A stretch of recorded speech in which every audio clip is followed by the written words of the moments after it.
So hi! Welcome back to my YouTube channel, and for today's tutorial, ituturo ko sa inyo kung paano nga ba mag-update ng ating PayPal app. But first, can you subscribe to my channel and don't forget to hit the subscribe button and the bell to notify you for my new updates. And if you want to learn more, just keep on watching and let's start. So ayan guys, for today's video, para sa mga Android users, i-open lang natin ang ating Google Play Store.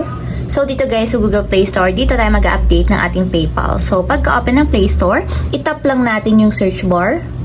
And then i-search natin dito sa search bar yung PayPal.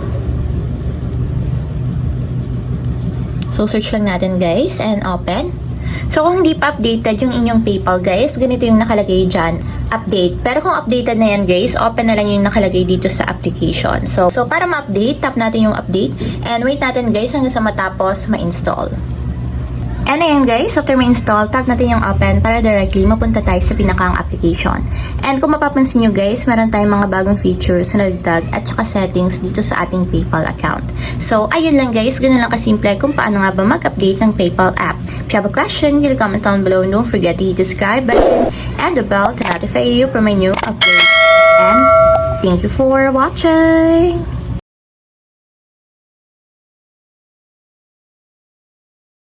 Living life, every day, late at night, not okay.